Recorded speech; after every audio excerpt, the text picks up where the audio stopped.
Oke, kali ini kita akan menyelami sebuah era yang sangat menentukan wajah Indonesia modern, yaitu 32 tahun kekuasaan yang kita kenal sebagai Orde Baru. Ini adalah periode yang penuh dengan pembangunan, penuh dengan stabilitas, tapi juga penuh dengan kontroversi. Yuk kita mulai. Perjalanan kita mulai di pertengahan tahun 60-an. Coba lihat gambar ini. Suasananya tegang banget kan? Indonesia saat itu sedang bergejolak. Para mahasiswa turun ke jalan. Mereka jadi ujung tombak tuntutan perubahan di tengah krisis nasional yang sangat parah. Apa sih pemicu utamanya? Salah satunya ini dia, hiperinflasi yang mencapai 600%. Angka yang luar biasa besar dan benar-benar melumpuhkan ekonomi. Coba bayangin aja, harga-harga naik gila-gilaan, nggak terkendali sama sekali. Kehidupan rakyat sehari-hari jadi super sulit. Jadi dengan kondisi ekonomi separah itu, ditambah situasi politik pasca G30 SPKI yang nggak menentu, muncullah kekosongan kekuasaan. Rakyat sudah sampai di titik puncaknya, mereka muak dan akhirnya memilih turun ke jalan. Nah, semua tuntutan mereka ini dirangkum jadi satu yang kita kenal sebagai Tritura. 3 poin ini jadi semacam seruan perang yang menyatukan seluruh bangsa melawan rezim lama. Ini bukan lagi sekedar demo, tapi udah jadi sebuah gerakan nasional. Momen krusialnya ada di sini. Sebuah dokumen yang namanya Super Semar. Surat inilah yang jadi landasan hukum buat Jenderal Soeharto untuk mengambil alih kendali keamanan dan ketertiban. Dan secara efektif, inilah awal dari pergeseran kekuasaan yang resmi. Dan pergantian pemimpin ini artinya perubahan filosofi yang total. Kalau di era Bung Karno, mantranya itu politik sebagai panglima. Nah, di bawah Soeharto, fokusnya bergeser jadi ekonomi sebagai panglima. Prioritas negara benar-benar berubah. Dari yang tadinya idealisme politik, sekarang jadi stabilitas ekonomi. Begitu mandat ada di tangan, pemerintahan baru ini nggak pakai lama. Mereka langsung bergerak cepat, mengambil langkah-langkah strategis untuk membangun fondasi rezim yang nantinya akan berkuasa selama lebih dari 3 dekade. Di panggung internasional, wah ini banting setir 180 derajat. Dari yang tadinya politik konfrontasi, sekarang jadi politik kerjasama.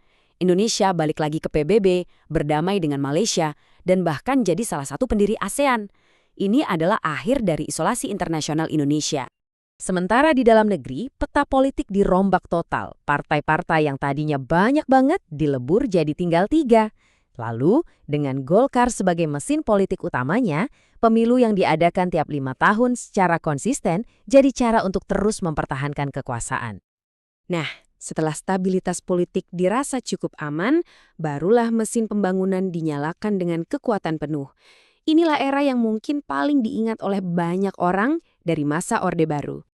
Dan hasilnya, kelihatan banget loh, inflasi yang tadinya 600% berhasil ditekan. Puncaknya, di tahun 1984, Indonesia bisa swasembada beras. Itu prestasi yang luar biasa banget pada masanya. Belum lagi pembangunan jalan, jembatan, dan ribuan sekolah yang dirasakan langsung oleh masyarakat. Pemandangan Jakarta di tahun 70-an ini dia simbolnya. Jalanan yang ramai, gedung-gedung mulai tumbuh. Ini melambangkan modernisasi dan kemajuan ekonomi yang sedang terjadi. Roda pembangunan benar-benar lagi muter kenceng. Selain ekonomi, ada juga program sosial yang sangat ikonik, yaitu Keluarga Berencana atau KB. Mungkin kita semua familiar dengan slogan 2 anak cukup. Program ini tujuannya untuk mengendalikan laju pertumbuhan penduduk yang dianggap krusial untuk kesuksesan pembangunan jangka panjang. Tapi cerita ini seperti punya 2 sisi mata uang. Di balik semua fasad pembangunan dan stabilitas yang kelihatan kokoh, ada fondasi yang ternyata mulai retak. Kemajuan ini ternyata datang dengan sebuah konsekuensi yang gak kecil. Jadi pertanyaannya, apa sih harga yang harus dibayar untuk semua ini? Stabilitas memang kita dapatkan, tapi pengorbanannya apa? Jawabannya sebagian besar ada dalam konsep ini, duifungsi ABRI. Lewat kebijakan ini, militer itu nggak cuma bertugas menjaga pertahanan negara, tapi juga terjun langsung ke dunia politik dan pemerintahan. Dari menteri sampai kepala desa, peran militer ada di mana-mana. Ini yang mengukuhkan cengkeraman kekuasaan mereka di seluruh lapisan masyarakat. Inilah semacam tawar-menawar otoriter yang terjadi waktu itu. Masyarakat seakan diberi pilihan, mau stabilitas atau mau kebebasan. Sebagai gantinya stabilitas, kebebasan pers dibatasi, kebebasan berpendapat dikekang, dan semua dikontrol dari pusat. Masalah-masalah sipil pun sering diselesaikan dengan pendekatan keamanan. Dan inilah penyakit kronis yang menggerogoti dari dalam, KKN. Akronim yang jadi sangat populer dan jadi simbol kekecewaan publik. Manfaat dari pertumbuhan ekonomi yang seharusnya untuk semua, ternyata banyak yang bocor dan masuk ke kantong para elit dan kroni-kroninya. Selama puluhan tahun, rezim ini kelihatan kokoh banget, kayak raksasa yang nggak bisa tumbang. Tapi ternyata, sebuah badai dari luar negeri akan datang dan meruntuhkan segalanya dalam waktu yang sangat-sangat cepat. Katalisnya adalah krisis finansial Asia tahun 1997. Krisis ini menghantam Indonesia dengan luar biasa keras. Lihat aja grafiknya. Nilai rupiah terjun bebas. Dari yang tadinya sekitar 2.500, tiba-tiba jadi lebih dari 16.000 per dolar. Fondasi ekonomi yang dibangun puluhan tahun seakan hancur lebur dalam semalam. Rangkaian kejadiannya berlangsung sangat cepat.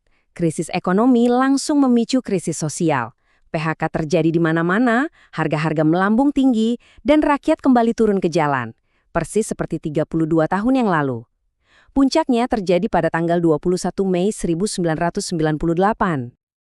Klimaksnya adalah momen ikonik ini. Mahasiswa berhasil menduduki gedung parlemen. Mereka jadi corong aspirasi jutaan rakyat Indonesia. Tuntutan mereka cuma satu dan menggema di seluruh negeri, reformasi.